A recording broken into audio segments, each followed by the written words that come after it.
सारी उम्र लगा दी भारत के खिलाफ गड्ढे खोदने में, तो आखिर क्या होगा? यही होगा। अब पाकिस्तान डूब रहा है और दूसरी बड़ी बात यह है कि पाकिस्तान का हाल वो बुरा होने वाला है जो बुरा सपने में भी पाकिस्तान ने नहीं सोचा होगा। और ये मैं नहीं बल्कि IMF कह रहा है कि अगला नंबर पाकिस्तान का है। जानेंगे IMF ऐसा क्यों कह रहा है और इतना भयानक डराने वाला सच क्यों कह रहा है। तो वहीं दूसरी तरफ भारत ने चीन को दिया अब 75,000 करोड़ का झटका। जानेंगे कैसे ये झटका मिल रहा है मात्र कुछ ही दिनों में। आइए जानते हैं इन खबरों को विस्तार से। इस वक्त आप देखेंगे ना तो एशिया के कई देशों पर गंभीर आर्थिक संकट है। चाहे श्रीलंका उठा लें, बांग्लादेश उठा लें, म्यांमार उठा लें, नेपाल उठा लें, यहाँ तक कि चीन भी उठा लें, और पाकिस्तान की भी वही हालत है। पर पाकिस्तान में स्थिति बहुत खराब होने वाली है। हाल में हमने देखा कि श्रीलंका का एक एग्जाम्पल आया कि किस तरीके से यहाँ पर जनता भड़क गई और भड़क कर हिंसक परिवर्तन हो गया। यहाँ तक कि राजनीतिक उठापटक भी हो गई, राजनीति भी बदल गया। इतनी बड़ी हलचल इस इलाके में पहले कभी नहीं देखी गई थी, लेकिन ऐसा हुआ। और अब दुनिया भर के एक्सपर्ट कह रहे हैं कि श्रीलंका के बाद अगला नंबर है पाकिस्तान का। पाकिस्तान की जनता एक तरफ कमर तोड़ महंगाई और गरीबी झेल रही है, वहीं दूसरी तरफ इस रिकॉर्ड तोड़ बारिश और बाढ़ ने और गहरा दिया है इनके संकट को। कई ऐसे इलाके हैं पाकिस्तान के जहां सरकारी मदद नहीं मिल रही है। कुछ तो इस तरीके से दिखला रहे हैं कि जो सरकारी आटा वगैरह आ रहा है वो सड़ा गला आ रहा है, जो खाने लायक नहीं है वो लोगों को दिया जा रहा है राहत के नाम पर, रिलीफ के नाम पर। और सबसे बड़ी बात है ना कि पाकिस्तान की जनता के बीच ये उबाल जो है ये धीरे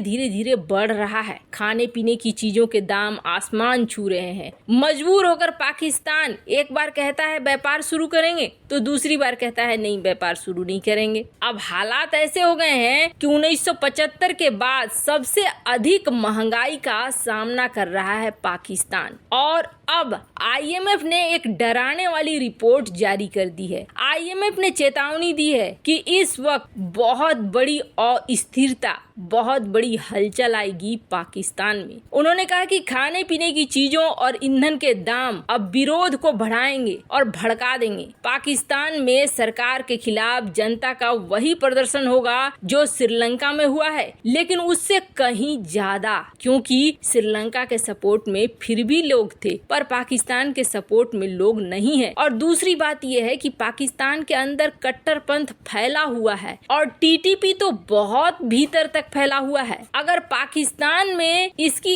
एक शुरुआत हो जाती है तो समझ लीजिए कि यहाँ अंजाम बहुत बुरा होगा। और सबसे बड़ी बात यह है कि बाढ़ ने डूबते हुए पाकिस्तान के पैर दलदल में फंसा दिए हैं। लाखों एकड़ खेती के जमीन खत्म हो चुके हैं। मरने वालों की संख्या लगातार बढ़ रही है और करीब 3.5 करोड़ लोग विस्थापित हो चुके हैं। कई इलाकों में बीमारियां 100% बढ़ चुकी है। बच्चे, महिलाएं, बूढ़े, बहुतों की मृत्यु भी हुई है और बहुत घायल हो गए हैं, पर पाकिस्तान कुछ नहीं कर पा रहा है इन सब के बीच में। खैर, पाकिस्तान के साथ ये होना तो तय था। खैर, जहाँ एक तरफ ये हालात हो रहे हैं तो वहीं चीन की बात करें तो चीन के भी हालात खराब है। उसके ऊपर से भारत 75,000 करोड़ का झटका देने का मन बना चुका है। इस वक्त चीन की बात करें ना तो चीन में एक आर्थिक मंदी आती हुई साफ साफ दिख रही है। यहाँ तक कि चीन ने अपने दोस्त रूस के साथ भी धोखा करना शुरू कर दिया है आर्थिक मुद्दे पर, और सऊदी के साथ रिश्ते बढ़ाने शुरू कर दिए हैं, क्योंकि रूस, चीन को इस वक्त दिख रहा है रूस और पाकिस्तान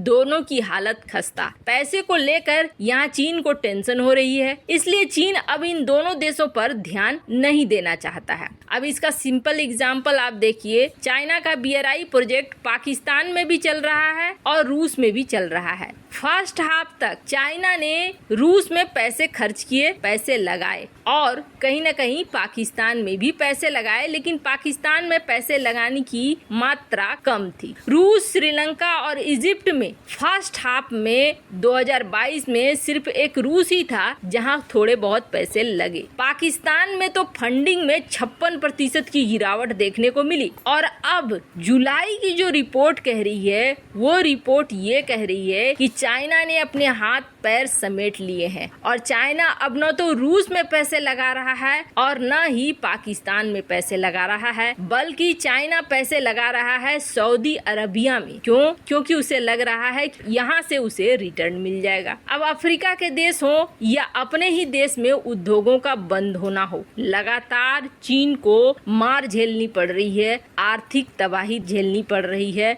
यहाँ तक कि चीन के भी कई इलाके में भूखमरी की स्थिति है, खाने के लिए लड़ाइयाँ हो रही है, छीना झपटी हो रही है। पर इन सब के बीच में चीन भारत से बहुत गाढ़ी कमाई करता था।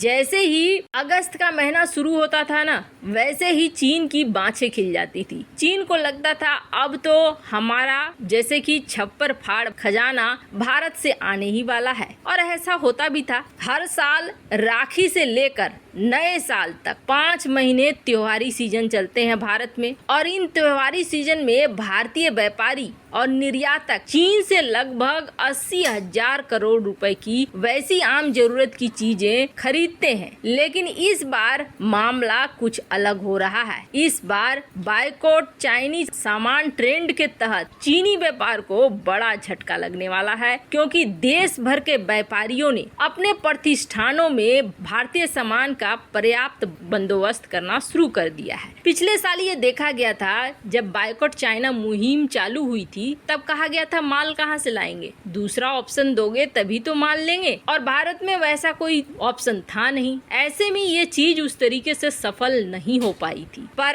अब भारत में व्यापारी वर्ग ने बहुत बड़ा प्लान के तहत अब अपने ही देश में इन सारी चीजों की व्यवस्था करनी शुरू कर दी है। भारतीय प्रोडक्ट ही इतनी बड़ी मात्रा में अरेंज की जा रही है ताकि किसी और से खरीदने की जरूरत नहीं पड़े। पिछले 2 साल में महामारी के कारण दिल्ली सहित देश के व्यापार में बुरा असर पड़ा था। भारी धन संकट, बाजार में बड़ी उधारी हो गई थी। लेकिन अब सारी चीजें बदल रही हैं। 31 अगस्त से शुरू हुए गणेश महोत्सव में हो रहे अच्छे व्यापार और भारतीय प्रोडक्ट को लोग ज्यादा खरीद रहे हैं, जिसकी वजह से ये माना जा रहा है कि इस बार भारतीय प्रोडक्ट ही मार्केट में राज करेंगे, और जो ऑर्डर दिए जा रहे हैं वो ऑर्डर भी भारत के ही व्यापारियों को दिया जा रहा है। उम्मीद यही की जा रही है, पूरी 80 तो नहीं, लेकिन 75,000 करोड़ रुपए का इस बार झटका मिलेगा चीन को, और ये व्यापारी वर्ग ने और कैट संगठन ने तय कर लिया है। खैर, ये बड़ी संख्या में देखा जा रहा है कि अब भारतीय व्यापारियों ने, खरीदारों ने चीन से सामान मंगवाना बंद कर दिया है और उस पे दिलचस्पी नहीं ले रहे हैं। ये बहुत अच्छी बात है। वैसे इन सब मामले में आपकी क्या राय है, कमेंट कर जरूर बताएं। जल्द मिलते हैं अगले वीडियो में नई खबर के साथ।